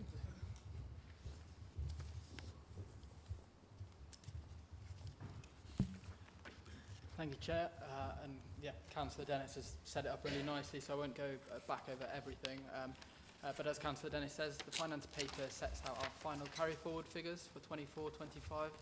And the board will remember back in March, we estimated the carry-forward at about 1.1 million. With all that carry-forward being used for technical work this year, the end-of-year figure was slightly off. It ended up being 1.2 million. The paper explains the variance. So about £40,000 was because Southampton City Council made a contribution for some work, so that meant our income was slightly higher. And the other variant is because we're waiting on the Department for Transport to invoice us for a salary. So apart from that, we were only £3,000 away from our forecast, so the forecast was pretty good. Obviously, as Councillor Dennis has set out, we did still feel that the carry-forward figures were too high last year, and we're making a real concerted effort with the business plan this year to get all of that money spent, because ultimately, if we spend it, that's technical work that's delivered that then helps local authorities. So Councillor Dennis has set it out, so I won't linger too much on the point, but we've now got a confidence rating for each of our work streams. So the Audit and Governance Committee will be monitoring that each time they meet to make sure basically we're spending all the money on time and getting it out the door. But yeah, I think that's all that's worth saying. Thank you. Again, it's good to land so close to where we said, and equally have that monitoring in place, because the worst thing in the world is to end up with either an over or underspend very late in the year. So, yes, please. Sure. Can I just say that I know that Keir says making sure that we spend it, and we're not suggesting it's spent on inappropriate. Make sure it's being spent on the right things. All right. Yeah. Thank you. No other questions? Matt. Sorry, there was just one. I was just wondering about this invoice that we're waiting for still from the DFT.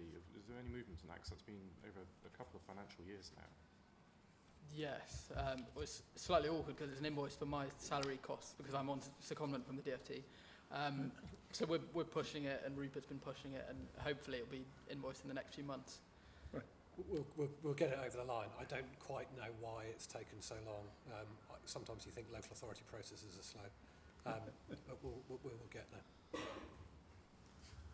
So, Yeah, I've been chasing that one too, but we know the DFT can be slow. are we happy to accept the recommendation as printed? Agreed. Thank you very much. Hello? Got a protest then. My goodness, what have we done? Protesting against us, but there you go. Moving on. Agenda item 14, response to consultation. Rupert. Yeah, thank you, Chairman. So members will know that during the course of the previous quarter, a number of consultations come up that we respond to. The papers sets out those consultations and the detailed responses we made. So it's just seeking the board's endorsement of these consultations which have been submitted. But protocol means that we'll come back here and check you're okay with the content. I won't go through each of them in turn, but I'm happy to take any questions. Are there any? Matt. Just sorry, this is a bit pernickety, but I'm just going to ask it anyway. Our recommendations are to agree all of the consultation responses rather than note them if they've been submitted. So just clarifying what's been submitted and what is for us to so they've all been amend if we want submitted. to. When we submit them, we say to whoever we're responding to, this is an officer response. This is subject to agreement by our board, and it may change at a later date. So we're seeking endorsement effectively of these responses, so that the people we're sending it to know that it's an officer response. Again, a matter of process and getting it right, so that's important. Any other comments on any of those? Okay, so we are happy to agree those as printed. Thank you very much. So we come to Business Advisory Group, and Vince, are you going to introduce, please? Yeah, I can do. Thank you. You'll find the paper in the pack, handily located around page 441. So the Business Advisory Group met last time on the 18th of June. This group kicked off in October last year as a response to the dissolution of the LEPs and to ensure we had business voice heard as part of Transport for South East.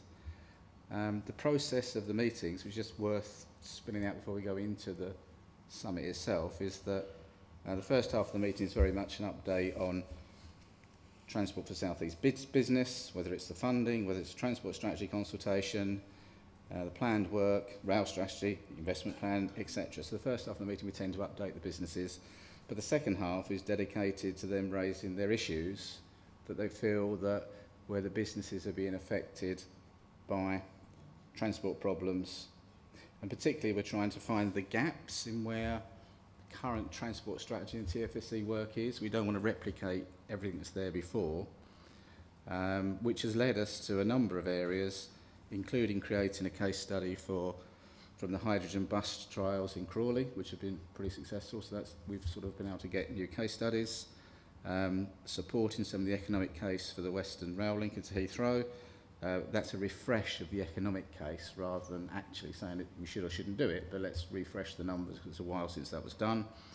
As we heard earlier, we're also looking at, amongst other things, at the economics of the Isle of Wight ferry and whether how it might be done differently.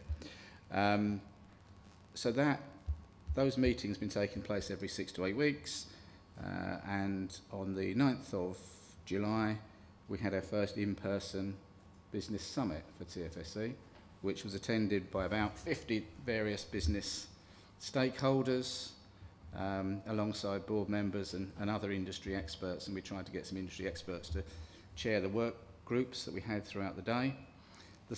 It's focused on 3 strategic challenges which all came from the feedback from the businesses. So the businesses themselves effectively designed what the subject matter we were going to discuss, and these were ones which in their view were affecting the challenge for growth. And so we focused on access to international connectivity. We weren't worried about where the planes from Gatwick fly to, but you know, what is the future of how we get to some of the international connectivity, which was across all modes. And therefore we had a series of workshops out the day, I think 3 different ones, so 3 different groups discussed that area. The other area we talked about was energy availability, because everybody wants more and businesses don't know where it's coming from and it's too expensive, I think is the feedback we keep getting.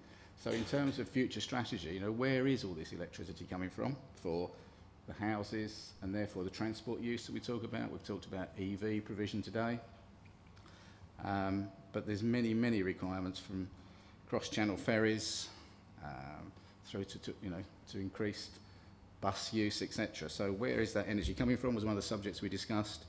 And then finally, I'll describe it as, we've talked about rural isolation, but it's access to services for rural communities, because in many places we've seen bus services reduce, and that becomes a challenge for getting people to work. We're also lucky to have representatives from NHS, and so we're able to think about some of the NHS changes in policies over the next 10 years, which will put some more services into smaller towns in the community. And as we go through and write up the outcome of this, which I think is referred to in the appendix in the paper, I think we have to decide, is transport the answer? Is moving services to a different place the answer? Is internet connectivity the answer? So there's many different solutions to the rural isolation, and they're not all transport. And we're working, part of this will work closely with Transport East, who've already put a best practice paper in, and I think we'll develop that further from the outcomes from the summit. And so the summit, I think, was pretty good. My experience was good. It was a good success. And I think we had a feeling that we're trying to fill gaps in what's around, particularly about interfaces between all the transport authorities, but also just a sort of bigger thinking about what the problems are and what the problems are for businesses. And I think, therefore, there was a strong desire that TFSE continues to bring business together, but also champion the needs of South East. there continues to be a feeling amongst businesses that the current government policies are leaving them out a bit. Where's the money coming from for improvements, etc.? We hear about the city regions, mayoral authorities. That's not true for all of the South East. And so I think business is fearing that the South East, which is quite a driver of economic growth and helps drive a lot of our import and export business, are at risk of suffering with those policies. So the detailed outputs from the summit will be available. They're part of, say, there's an appendix which starts to set them out. Keir and the team have got more work to do to finalise all of the reports before we can put that coherently into a bit more of ask for government, which we'll plan to bring to the Partnership Board in October. And so I think that's been a key part of that success and that engagement with business, which I think is only just getting going. We only launched this in October. We've also using the in-person summit as a call for others to join the 6 to 8 weekly business advisory group that we have, which has started at a low level, focusing on chambers of commerce and local authorities in particular groups. And now we want to extend that out to businesses that are showing that interest. So thank you. Thank you very much, and again, well done with the summit, and your link to health is quite fortunate. I was at the Sussex Health and Social Care Forum that day, and sorry I wasn't able to attend, but thank my colleagues here who did make it, and thank you for what appears to be a really useful event, and hopefully with events like that you can draw out what's next and actually what works. So thank you very much for all of that. Any questions or comments with it? Vince? Matt? No? Yeah. I thought Joy was going first, but thank you. Just a question for Vince out of curiosity, because one of the initial outputs was about what was considered to be the lack of a clear, unified identity across the South East, and how there is a gap that has been kind of vacated by the LEPs that this is seeking to fill. How much enthusiasm was there from business to really help us with a lot of the strategic work that we've discussed today, and be able to move forward in terms of making the case for some of those bigger interventions, particularly things like international travel? It sounds very positive from what you said, but I thought that was a curious but a very interesting point they make about identity, as well as actually making the economic case. Yeah, I think it's easy to get wrapped up in it. I think the point is, and the identity is, that the South East is quite unique. You know, its international connectivity is a key part of what the South East does, whether it's through the ports, the airports, or the railways. And there is a distinct feeling by business that government doesn't really care about that so much. And therefore, the South East role in generating growth is undermined if we don't continue to get investment. And this time we're focusing on transport infrastructure in the South East. So that identity is more about, and TFSE is filling an important gap. And I think there's a sort of feeling that there are more gaps going to appear, potentially, as we move into the devolved world, and understanding how those gaps are filled. We've talked about it from even at a mundane level, like local authority areas, bus schemes, fares just change. You just have a different fare regime as soon as you go across local authority area. So creating an identity for Transport South East which is pro-growth and more integrated, I think is probably what we were trying to go for. But it comes from the very mundane, like bus fare boundaries, up to how do we get to the ports. Thank you. Joy, did you? Sorry, yeah, I do. Paul wants to go first, I don't mind. Paul, do you want to go? Thank you. I can always pass Vince a note next to me, yeah. So I'm aware of that. Again, my question, and I hate to sound like a cracked record here, but how, what engagement is there with the Isle of Wight ferry companies? What outcomes have we got, and how is that being addressed? I don't see any reference to the ferry companies here. Again, important for the island, and I don't want to hog the Isle of Wight's issues with ferries. But again, this is the ideal opportunity to be able to grasp the nettle. So Daniel Ruiz, who is our co-chair, lives in Ventnor, and he's chasing them down personally at the moment to see what engagement we can get. Well done. Joy. Yeah, as somebody who attended it, I can't tell you how it was excellent session. I really felt I got a lot out of it. And the business has got an awful, I mean, I as a TFSE board member, but the businesses were really, the business reps there were enjoying themselves with the networking and actually the discussion, which was taking them out of their normal routine and making them think strategically. But you're absolutely right, they're desperate for a voice. That came across really clearly, not just about transport, it was, they want a voice, they need a voice. They are all struggling. There's a real feel of struggling at the moment, full stop. I just wondered whether we perhaps want to split it in the future into some themes in terms of having SMEs, international companies, etc., to get some more specialised information through them as well. You probably got that on your list of things to do anyway. But the other one was, I bet there's an awful lot of data those businesses have got, and how useful will that be for us at TFSE? You probably pull on it already, but I just wondered, particularly in the specific, more detailed areas, how useful that could be for us going forward. Thank you. Yeah, thanks, Joe. I think we were just grateful to get some attendees to the first one, because with no track record, you don't know what you're going to get. And part of the day was intended to be an opportunity for networking, because, you know, if you want businesses along, they need to talk to other businesses and figure out if they're going to make some money out of it somewhere. So the networking part is a key part of it, and having a long lunch period is all deliberate. What we've now got, obviously, is a bigger list of businesses who are interested. We want to invite them to be part of the wider, to about part of the more frequent business advisory group, and to start to plan for next year's summit what the key issues might be. But you're right, when we started, we didn't know where this was going to go. We didn't know if it'd be successful, fall flat on its face. As I say, so to get 50 representatives across from different businesses, I think was a good first step.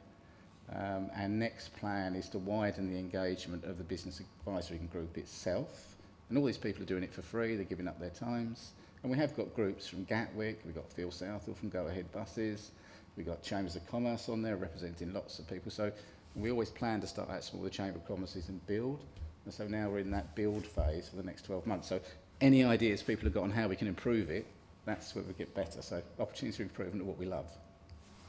Thank you, Simon. Yeah, just very quickly, and I apologise for not being there, as I was selling myself in Scotland at the time, which was very nice. But just thinking about next year and future years, about venues and changing it, particularly I was thinking of somewhere like Dover or something like that, which would take in the international picture slightly more. So it's just an extra thought about where it might be next year. I'm sure Vince has noted that. We welcome places that will be cheap. Yeah. And large enough to cope with the volumes of people. And that's the two criteria. I mean, there is, we need to make sure Guildford is part of the area, but we can move it about. Gatwick would be great as well. So there's lots of ideas. So long as we can get the venues cheaply, we don't mind. Well done. Matt. Thank you. Yeah, it was just to ask whether the attendees could be shared with the unitary and the upper tier authorities, because with the particular remit for economic growth, they can all reach out with their business support teams to assist as well. Yeah, I'll check with Keir what we've got, and we just got to be mindful of making sure we don't breach data protection and sharing large lists of people. But we'll do what we can, Matt. Thank you. So we're asked to, what it says on the board, review and comment on the recent works, and thank you again, Vince, for that.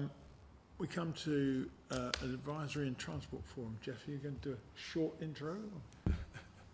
Thank you. It will be short. It's interesting. We've gone through several different lives since we were established, and just listening to Vince and others now, it's being overtaken. Some of those areas are being overtaken by the sorts of groups that you've just talked about, Vince.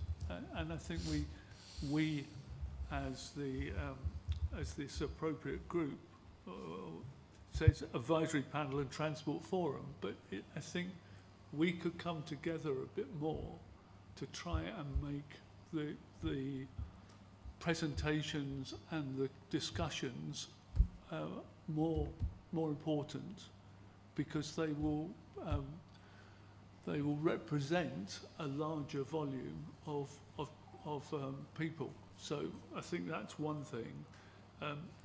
We already know that the bus services, mainly in Hampshire, actually, I think, have plans to develop the bus services there. One of the nice gentlemen whose name I forget is now in close contact with a lorry company in northeast of London, and he is getting good feedback into what is going to be happening in our area, if I can put it that way. So we want to come together and chat about this, because a small number of us sitting around can do so much. We need to identify who could make up those numbers altogether. And Keir, who's just sitting over my left shoulder there, will be doing his best to help us do that. And I think that's about all at this stage, because we don't want to just repeat what is being done by other people. We want to try and combine it into something that is coherent and useful. Absolutely. And will make a lot of the private sector. Keir, Thank you, anything Jeff. to add, sir? No. Thank you. He's never said that to me before. Yeah. Vince. I'd just like to add, one of the powers of the business advisory groups is not transport people. Yeah. And one of the best contributors to the summit was actually Julia from the NHS. She covers a patch from Cambridge, Oxford down to Cornwall. Yeah. But the needs of NHS and transporting and all the rest of it. So I think there's a value in a voice from non-transport professionals, which I think goes beyond the stuff that we normally look at and thinks about, services in rural areas rather than just how you transport people to or from rural areas. Because it may be transport, we may agonise over something and transport isn't the right solution. Better internet connectivity, better local services might be better outcomes than forcing transport that's never going to work. Agreed. And I think the plea is that if we all can feed into Jeff and his team about other people that may contribute, that would be equally as useful. So, any good suggestions, please pass them on. No other contribution, Jeff. Thank you for that. We now have at a point where we've got 1, 2, 3, 4 more papers that are really for noting. So, colleagues, we can do one or two things. We can have them introduced and go through them, or we can just call off any questions that we have. Shall I go through them without having them introduced? Would that work for you? Correct, yeah. Yeah. Simon's made his point very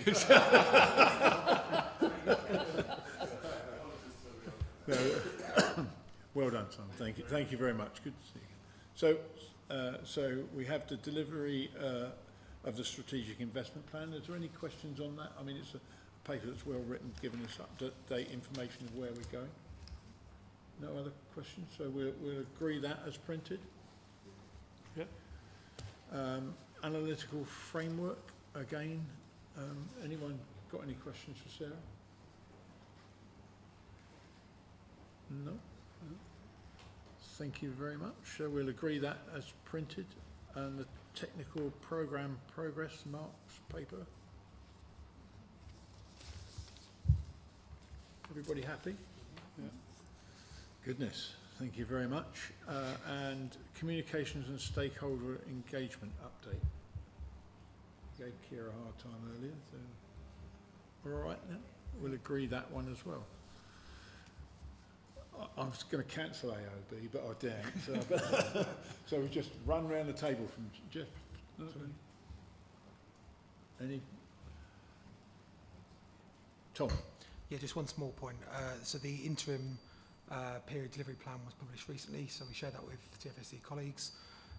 It's just under 5 billion for this interim year.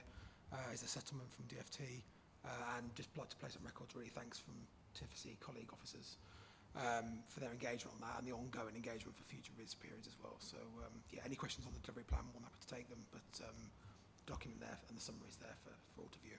Thank you for that, Tom. Any question for Tom? Nothing? Good for you here. Any other business? My goodness. Well, we're nearly there, folks. Date of the next meeting is currently scheduled for the 27th of October, 2 till 5 here in, well, it's in person in London. It doesn't say here yet. We haven't quite agreed that, I guess. If that's the case, can I thank you all very much again for your attendance. We've got through an awful lot of papers today and an awful lot of good decisions have been made. So just keep feeding it in. The more people contributing, the more we get out. So again, thank you very much for your attendance. And I'll close the meeting. Ooh, that was a nice sprint to the finish. Yeah, through the end.